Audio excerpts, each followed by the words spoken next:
Welcome back to another stellar episode of 9works TV. Today we've got another Porsche market watch. Now these are always so popular on my channel purely because, well, we all like to know how much our Porsches are worth and where their values are likely heading in the months ahead. The very best thing to do in times like this is to speak to the people on the front line, the people in the industry who are buying and selling these cars. As usual, I've spoken to not one, because I like to get a more rounded viewpoint on the marketplace, but I've spoken to two different Porsche specialists.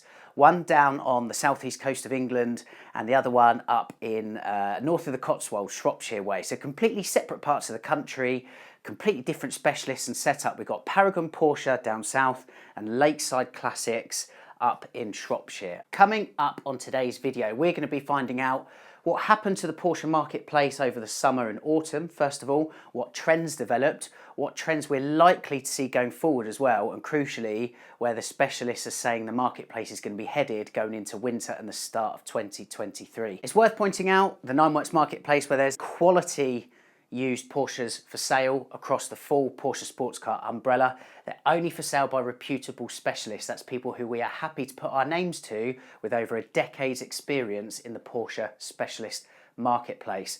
Don't forget, on the marketplace you can get independent inspections, free finance quotes, you can contact the dealer directly. There's lots of tools on there to help you make the very best decision for you and your Porsche indulgence, and I hope videos like this help as well. Let's speak to our first of our two specialists to find out exactly where we're at.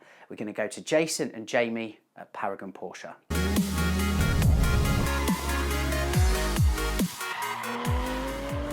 Jamie and Jason from Paragon Porsche, thank you for joining us again on 9works TV. No problem, Lee. It's always a pleasure to talk to you guys. So we're back with another market watch or update video. You know I rate the business. I think another reason you're good value for these videos is because, again, where you buy and sell the cars yourself, you're not selling other people's cars. You really are in the coalface, if you like, for the market. So yeah, it's brilliant to get your take on what is actually happening. Where are we at currently? It's been good. It's definitely slowed compared to what it was post-pandemic. We've still been busy though. We had a great weekend, didn't we? We sold 4 cars on Saturday, which was good, and generally it's been okay, hasn't it? Yeah, I think prior to this weekend we thought, okay, things might have calmed a little bit. Inquiry rates definitely slowed down compared to where it was, but we still, in the background, constantly have ongoing conversations with existing customers that we've had over the years. Yeah. Okay, so where things have slowed slightly, that is in comparison to the post-COVID boom. So correct, it's important to kind of contextualise where we are currently. Jamie, off camera you mentioned something in terms of like price brackets and how like they're kind of different sections of the market are reacting in different ways, if you wouldn't mind kind of just we're busy in the sort of like 40 to 80,000 pound price bracket. Again, shortage of stock's been difficult because there's plenty of buyers in that sort of region, but we've been struggling to find the stock to feed those people. Okay. Yeah. That would surely point to the fact that the market's actually quite sturdy because people aren't trying to get out of the cars. Which would suggest there's kind of panic in there. We haven't really had any of that, have we? Compared to so far, here we are. Yeah. There's nothing like that. No, there was a little bit of a flurry for a couple of days, but not lots of cars. Yeah, right. On that, and that seemed to be predominantly, didn't it? The sort of the newish. Yeah, cars more and late 991s, more sort of OPC stock most of the time, I think. Yeah. Okay. Yeah. But is that because people are getting out of the newer stuff and maybe going into older stuff? Well, that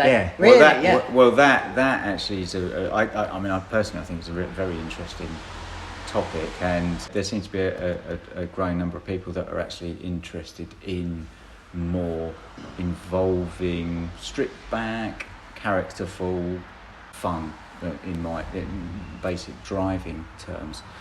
Cars. Slightly less surprising when we're talking to people of our great age and above, but really heartening when we're talking to 20-somethings. They're much younger people that you feel much more comfortable. Your generation. It's really cool when those guys that haven't grown up with those cars and cars of that nature are showing great interest in them. That to me is really, really cool.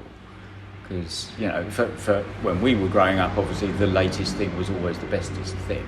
now, there's a greater history of cars which work really, really, really well. And then going forward from here then, gents, Jamie, again, off camera, you mentioned that the Christmas time tends to get a little bit quieter anyway. That's kind of a tradition. It always slows a little bit, but we do have a little bit of a flurry on the Christmas period because there's a lot of people that then have time off to actually start looking at cars, and also people, if they've had a good year, it's a good time to look at buying something for themselves, well, almost treating themselves sort of things. I know there's a lot going on in the world at the moment, but generally, it's been really good, hasn't it? Something that we mentioned a couple of weeks ago on a recent Nineworks radio podcast was to do with finance, and actually that had proved quite popular. But I think people were expecting that to drop away. Yeah, our finance penetration over the last couple of months has been great, hasn't it? We've been doing a lot of finance business, haven't we? Yes, it's extraordinary, really. There seems to be a lot of positivity about it, and it's not something that, we're all about the cars. We're all about,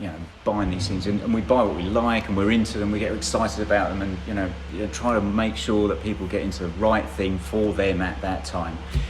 And then, how it's going to be paid for or whatever is a kind of, I must admit, it's a sort of bit much more of a secondary thing. At the moment, all of a sudden, the finance thing is proving very, very appreciated by a lot of people, and perhaps keeping some money in the background for whatever else in life is, need to be. I think also finance rates on cars at the moment are still fairly competitive. Right now. If you can get yourself, put into a 48-month fixed deal, with a balloon at the end, it's quite a good place to be at the moment. That's great. That seems like lots of positivity there. So thank you for imparting your expertise on all of us here at Nineworks TV. Jason and Jamie from Paragon, thanks very much. Thank you, Lee. Great to have you. Cheers. That's the views of Jamie and Jason at Paragon Porsche. Let's cross over now to Henry Thomas, proprietor at Lakeside Classics, for his take on the Porsche marketplace. Henry from Lakeside Classics, thanks for joining us on Nineworks TV. Thank you, Lee. Cheers. Happy to be here. Yeah, likewise. It's a pleasure to talk to you about the marketplace as we head into the dark depths of winter 2022 and on into 2023. In the main, your kind of 911 and GT4 kind of area of the marketplace. Do a lot of GT3s. We've got a lot of as well, and done a lot of this year. I would say with price bracket, I'd say from about 80 to 110, stuff moving pretty quickly. There 992s, we just sold one this month that we sold for the same price 18 months ago with 5,000 more miles on. So it's always nice to be able to take that car from a customer and sell it for the same price as they bought it from, because everyone's happy. Well, that's a year's free motoring right there. Exactly. So. Yeah. And that really is a dream. These cars, they can tie up the capital, but when you compare them to finance packages that people take out on brand new cars, it's it's a hell of a good deal that they get. So it's always great to do that. I've seen obviously there's a lot more newer cars that have come through now and a lot more on the market. So with the overs that people were paying on 992 Turbo S's, that's come back. And we've seen the same with the GTSs with the 992s as well. Okay. But, with these other 992s, the Carrera 4S's and the S's, I think that they've held their value pretty well. And people have, such as a client we've just have had a pretty good experience with their buying and selling. Interesting, very interesting. Okay, then I'll be intrigued to ask you on the kind of 991.2 versus 992 platforms. Obviously, the 992 is the evolution. There is a little bit of an element and overlap in price, but do you find enthusiasts in the used market are tending to go towards 992, or are they quite happy with the charm of the 991.2? Is there a preference materializing, or? I think it all depends on the customer. Some people have to have the newest car and the newest plate, the newest shape, the newest model. And I think that person who's probably going into their first Porsche sometimes, and they're in that price bracket, do often go for the 992. Whether it be a Carrera S or a 4S. But I'd see it's more of an enthusiast move, perhaps to spend the same price on a GTS with the older shape. I absolutely love the GTSs, especially the shape of the 991. And I'm always looking to replace those in stock, and they tend to leave us, and we're always searching for new ones straight away. I assume GT market is nice and strong. It seems to just be so resilient. Yeah, the GT market has been pretty strong throughout. We've seen slight cutbacks in prices on the 997 GT3, but they're moving very quickly. I wouldn't be surprised if they actually go back up towards the 90 grand mark for a good lower mileage, for example.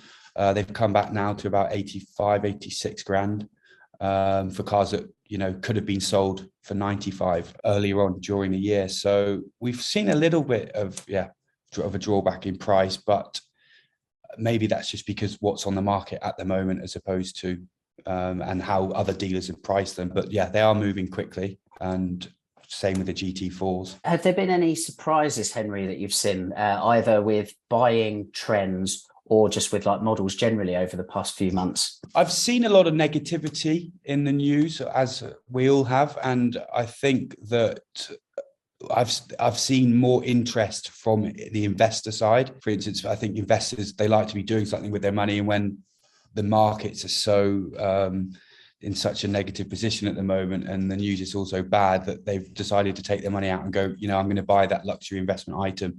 And that's when I've got, you know, a lot of people that we're trying to source cars for at the moment into those rarer kind of modern classic models where they would like, you know, see a very safe place to put their money. So I've definitely seen a trend in that. Also, maybe with the 997s, I've seen a bigger gap between the cars which have done less mileage and the ones that have done high mileage. I think the 997s at the moment just offer such terrific value for the amount of car that you're getting. For instance, we've got a turbo that we've just taken in as a part exchange. It's a Tiptronic, but for, you know, just over 50 grand, the amount of car you get for your money there is I'm not sure there's anything else quite like it in that price bracket. Yeah, I agree. That's a ludicrous amount of car for the money. That the lower mileage examples, for instance, we've got a 4S in at the moment, and they're becoming so much harder to find now because people are seeing this opportunity and using them a lot more, that they're becoming rarer to find the low mileage ones. So I think, yeah, I'm seeing more of a gap widen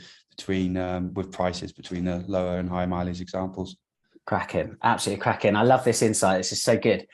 So I say this to everybody. It's the unfair question, Henry, but I'm going to ask it anyway. Where do you see the market going sort of Q1 2023, generally speaking? Honestly, it's very strong at the moment. I'm seeing a lot of demand there. Obviously, with the cost of living crisis, I'm not sure how much that affects people who are buying, you know, £100,000, who are spending £100,000 on a Porsche. So I expect things to keep going strong.